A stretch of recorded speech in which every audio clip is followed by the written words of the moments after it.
ሰላም ሰላም እንዴት ናችሁ? አሁን ደግሞ ገበጣን በሉሲ ኳንተም ኢትዮጵያ ካርዶች እንዴት መጫወት እንደምትችሉ አሳያችኋለሁ። ገበጣ እንደምታውቁት በትልቅ ቦርድ ተሰርቶ በላዩ ላይ ጉድጓዶች ተቀርጸውና በጉድጓዶች ውስጥ ደግሞ ጠጠሮች አሉ ማለት ነው። በእነሱ ነው የምንጫወተው። አሁን ግን በቀላሉ በእነዚህ ካርዶች በኪሳችሁ በምትይዟቸው ትንንሽ ካርዶች ገበጣን መጫወት እንድትችሉ ነው ቀርቧል ማለት ነው። በጣም ደስ የሚል የፈጠራ ዜና ነው። ስለዚህ ምንድነው ገበጣ?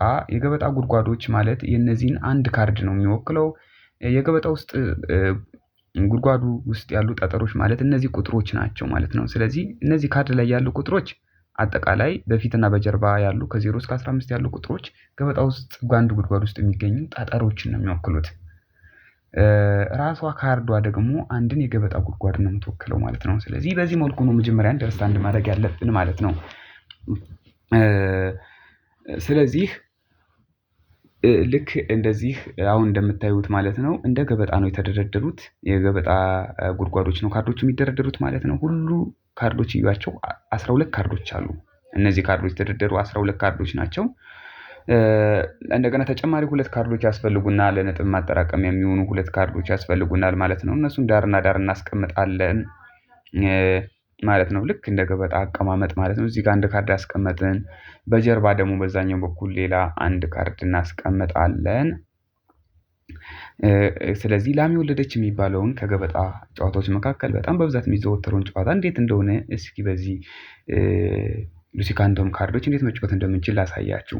እንደምታዩት ካርዶቹ 4 ቁጥር ነው። ፊት ለፊት የተገናኙትን ቁጥሮች ነው የምታዩቸው። በነጭ የተጻፉትን ዜሮዎች በነገራችን እንዳታዩቸው፣ እነዚህ አይጠቅሙም። ለባይናሪ ብቻ ነው የሚጠቅሙት። ግን ቁጥሮቹን ከስር ያሉትን ቁጥሮች ዜሮ እዚህ ጋር ይሄኛው ታዩታላችሁ። ነጥብ ማጠራቀሚያው ዜሮ ነው። ፊት ለፊት ያስቀመጥነው ዜሮ ነው ማለት ነው። እቺን ዜሮ ነው የምታዩት በቀይ የተጻፈችውን ዜሮ። ስለዚህ ነጥብ ማጠራቀሚያው ምንም የለውም ዜሮ ነው። በተቀናቃኝ ያለውንም ዜሮ ላይ እናስቀምጠዋለን።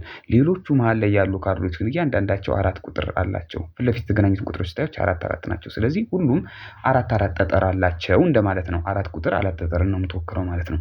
ስለዚህ እንደምታዩት ነጥብ ማጠራቀሚያው ዜሮ ነው። ሌሎቹ ግን እዚህ ኢማጂን አድርጉት።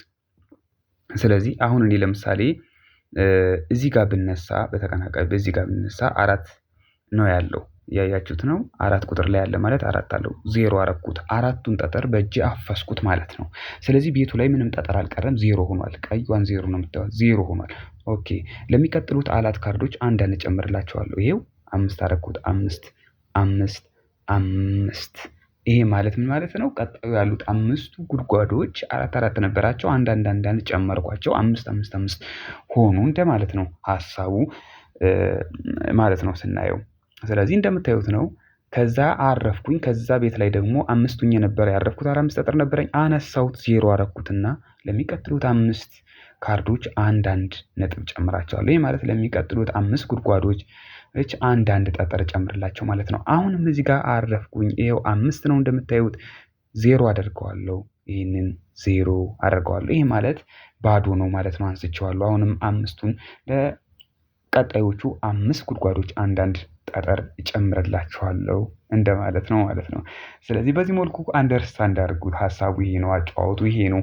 ስለዚህ ፈርዘር እናንተ በደንብ መጫወት ትችላላችሁ እስከ መጨረሻው ድረስ። እኔ ጀስት ለማሳየት ብቻ ስለሆነ ሐሳቡ አጫዋቱ ግን እንደዚህ ነው ማለት ነው መረዳት ያለባቸው። አሁን ለምሳሌ ነጥብ ማጠራቀሚያዎቹን ስታዩ እያንዳንዳቸው ነጥብ ማጠራቀሚያው ላይ ያሉ ካርዶች እንትናቸው አንዳንድ ነው። ለምሳሌ አስቡት እዚህ ጋር 4 ቢኖረኝ ብዬ ማጅል አድርገው እዚህ ካርድ ላይ ለምሳሌ 4 ቢኖረኝ ዜሮ አደረኩት።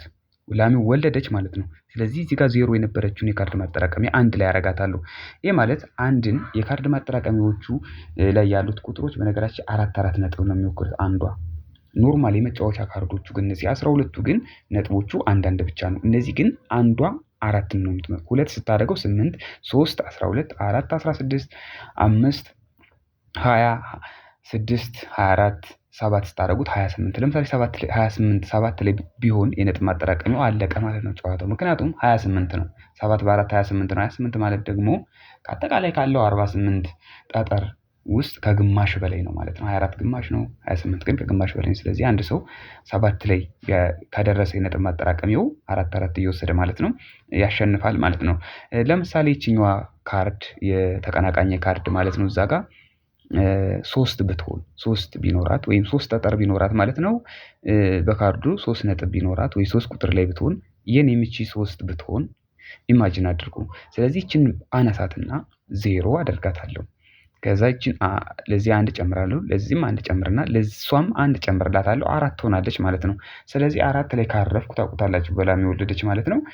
አነሳዋለሁ ዜሮ አደርግና እዚህ ጋር መጥቼ ስድስት ከነበረ ነጥቤ ሰባት አደርገዋለሁ። ሰባት ማለት ሰባት ሲባዛ በአራት 28 ነው። ስለዚህ አሁን ጨዋታውን እኔ ያሸንፋለሁ ማለት ነው። ስለዚህ በዚህ መልኩ ነው የምንጫወተው። በጣም አዝናኝ ነኝ። ኢንጆይ ያድርጉበት እላለሁ፣ ተዝናኑበት እላለሁ ማለት ነው። ስለዚህ የገበጣ ጨዋታ በዚህ መልኩ